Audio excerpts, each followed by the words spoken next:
Hola, buen día, ¿cómo estás? Desayuno Informativo es un podcast de lasrosasoy.com para empezar el día con las noticias que van a estar en la agenda. Soy Laureano Medina y mientras haces café, té o preparas el mate, te cuento un poco cómo está la cosa afuera de casa.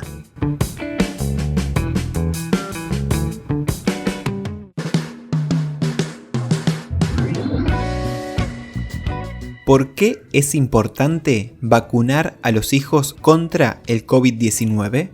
El jueves pasado, la revista Science publicó un editorial sosteniendo que vacunar a los hijos contra el COVID-19 es la decisión más importante que un padre o una madre pueda hacer. El artículo fundamenta que cuando el coronavirus entró en los Estados Unidos a principios de 2020, los niños representaban menos del 3% de los casos, mientras que en la actualidad representan más del 25%. También explica que los niños viven cerca y dependen de los adultos, a quienes pueden transmitir la infección, por lo que los países necesitarán una población altamente protegida mientras exista COVID-19.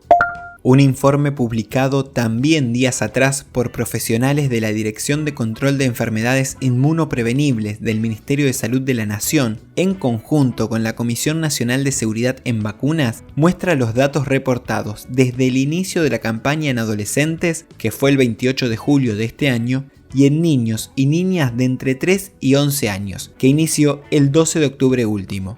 Los datos para ambos casos son los registrados hasta el 31 de octubre. El estudio detalla que en ese periodo se aplicaron 2.796.720 dosis de vacunas contra COVID-19 en adolescentes de 12 a 17 años y se registraron solamente 484 eventos supuestamente atribuibles a la vacunación o inmunización, es decir, una tasa de 17 casos cada 100.000 dosis aplicadas. Por su parte, en niños y niñas de 3 a 11 años se aplicaron 1.932.165 dosis y se registraron 153 eventos supuestamente atribuibles a la vacunación, es decir, una tasa de 8 casos cada 100.000 dosis aplicadas. Los eventos supuestamente atribuibles a la vacunación o inmunización se definen como cualquier situación de salud no esperada que ocurre posterior a la vacunación, pero no necesariamente son causados por la misma. ¿Cuáles fueron? Con la vacuna Moderna, los más frecuentes fueron reacción local y síndrome pseudogripal. Con Pfizer, fiebre, cefalea, mialgias y reacción local.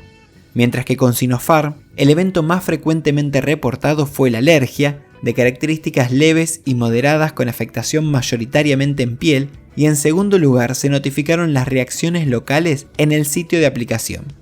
El estudio concluye que el perfil de seguridad de las vacunas es adecuado. Incluso la Sociedad Argentina de Pediatría respalda la vacunación contra el COVID-19 y explica las razones por las cuales debe ser administrada en niñas, niños y adolescentes. La primera de ellas es que el riesgo de la enfermedad existe. Desde agosto de 2020 se observa una tendencia creciente de coronavirus en niñas, niños y adolescentes, tanto que actualmente en nuestro país 1 de cada 4 casos confirmados ocurre en menores de 18 años.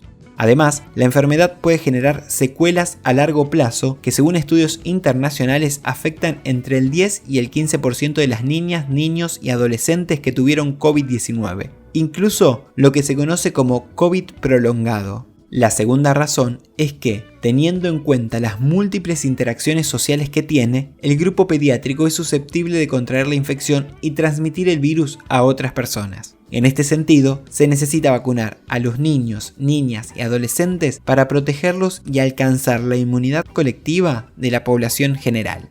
La médica infectóloga doctora Florencia Kahn se refirió ayer a esta disyuntiva entre vacunar a los niños o correr el riesgo de que se enfermen. Decía lo siguiente: Hay que recordar que en la pandemia llevamos 3.000 niños de 3 a 11 años internados y 70 niños fallecidos en ese rango etario. Y yo les conté que fueron 153 eventos adversos, la mayoría leves, en 2 millones de dosis aplicadas. Entonces, el riesgo de vacunar a niños es 100 veces menor al riesgo de COVID. Por eso, un poco cuando hay algunos colegas que dicen, no, mejor esperar, la pregunta sería, ¿esperar qué? Porque, digamos, en la mayoría de los casos lo que se suele decir es, bueno, los chicos tienen formas leves o asintomáticas. Sí, pero hay un bajo porcentaje que puede tener lo que se llama long COVID, que es, digamos, tener más de 12 meses síntomas de COVID. Hay secuelas que se pueden tener versus la vacuna, que mostró ser segura y eficaz. En Argentina, el 48% de las y los menores de 18 años tiene aplicada una dosis de vacuna contra el coronavirus, y el 18% de ese rango etario cuenta con el esquema completo. En el caso de las y los mayores de 18 años, el 93% posee una dosis y el 81% tiene aplicada las 2 dosis. El artículo de la revista Science que nombraba al principio termina diciendo lo siguiente: es comprensible que algunos padres se muestren reacios a vacunar a sus hijos pequeños. Sin embargo, la elección de no vacunarse no es una elección libre de riesgos. Es una opción para tomar un riesgo diferente y más serio. Esto fue todo por hoy. Recordá que podés escuchar este episodio en Spotify, YouTube y Facebook. Gracias por compartir el desayuno. Buen día.